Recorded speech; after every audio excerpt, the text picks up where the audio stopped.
السلام علیکم ورحمۃ اللہ وبرکاتہ۔ ان الحمد للہ نحمده ونستعینه ونستغفره ونعوذ باللہ من شرور انفسنا ومن سیئات اعمالنا، اما بعد، وقال النبی صلی اللہ علیہ وسلم: لا يؤمن احدكم حتى يكون احب الیہ من والده وولده والناس اجمعین۔ حضرات و سامعین، ہم سب سے پہلے رب العالمین کا شکر بجا لاتے ہیں کہ جس کی توفیق سے الحمدللہ ہمارے 3 روزے مکمل ہوئے۔ آئیے آج کے اس درس میں ہم جاننے کی کوشش کرتے ہیں کہ ہم محبت کس سے کرتے ہیں۔ ہونا تو کیا چاہیے تھا کہ ہم محبت دنیا سے کریں، بیوی بچوں سے کریں یا دین اسلام سے کریں۔ افسوس کے ساتھ یہی کہنا پڑتا ہے، آج ہم محبت دین اسلام کے بجائے بیوی اور بچوں سے، دنیا کے مال و دولت سے، دنیا کے پیچھے محبت کرنے پہ لگ گئے ہیں، جبکہ ہونا تو یہ چاہیے تھا کہ ہر مسلمان اللہ اور اس کے رسول کی تعلیمات سے محبت کریں۔ جناب محمد مصطفیٰ صلی اللہ علیہ وسلم نے واضح طور پر ارشاد فرمایا: لا يؤمن احدكم حتى يكون احب اليه من والده وولده والناس اجمعین۔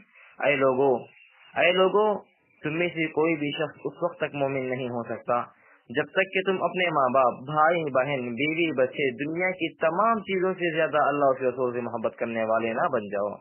اور جیسے ہی تم دنیا کی تمام چیزوں کو چھوڑ دو اور اپنے بیوی بچوں کی محبت سے زیادہ، دنیا کی مال و دولت کی محبت سے زیادہ اللہ کے رسول سے محبت کرنے لگ جاؤ، دین اسلام سے محبت کرنے لگ جاؤ، تبھی تمہارا ایمان کامل اور مکمل ایمان کہلائے گا۔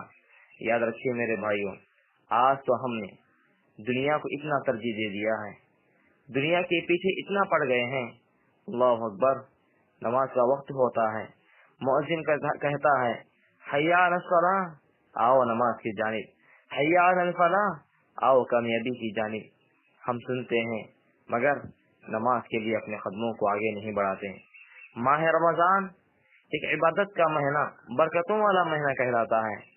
اس ماہ رمضان کے اندر بھی بہت سارے مسلمان سستی اور لاپرواہی کا شکار ہو چکے ہیں، اور بہت سارے مسلمانوں کے گھروں میں ٹی وی بھی چلی رہتی ہے، اذان ہوتی ہے پھر بھی T V on, film on, serial آن۔ اللہ اکبر، نعوذ باللہ من ذالک۔ اے مسلمانوں سنبھل جاؤ، دنیا کے اے مسافر منزل تیری خبر ہے، طے کر رہا ہے جو تو 2 دن کا اے سفر ہے۔ محترم حاضرین، ہمیں سوچنے کا مقام ہے کہ آج ہم مسلمان ہیں، مسلمان ہونے کا دعویٰ کرتے ہیں، ہمارا نام عبداللہ، عبدالرحمن، عبدالرحیم، عبدالکریم رہنے سے کوئی فائدہ نہیں۔ ہم اس وقت کامل مومن کہلائیں گے جب ہم حقیقی معنوں میں اللہ کے رسول کی بتائی ہوئی تعلیمات پر عمل کریں، اور بتائی ہوئی باتوں پر عمل کرنے کے ساتھ ساتھ دوسروں کو بتائیں کہ یہ کام کرنا جائز ہے اور کام کرنا نہیں چاہیے۔ اگر ہم اس طرح تعلیم دوسروں کو بھی دیتے رہیں تو اسلام بھی پھیلے گا اور ہم بھی اپنا ٹھکانہ جنت میں بنا سکتے ہیں۔ ضرورت اس بات کی ہے کہ ہم مسلمان سمجھ جائیں، سدھر جائیں اور جناب محمد مصطفیٰ صلی اللہ علیہ وسلم کے بتائے ہوئے راستوں پر عمل کریں، اختلافات کو چھوڑ دیں، دین اسلام سے محبت پیدا کریں، دنیا کو ترجیح دینے کے بجائے دین اسلام کو، آخرت کو ترجیح دیں، اور ہمیشہ آخرت کی فکر کریں، آخرت کو یاد کرتے رہیں۔ دعا ہے کہ اللہ تعالی ہم تمام مسلمانوں کو صحیح سمجھ عطا فرما۔ آمین۔ وآخر دعوانا ان الحمد للہ رب العالمین۔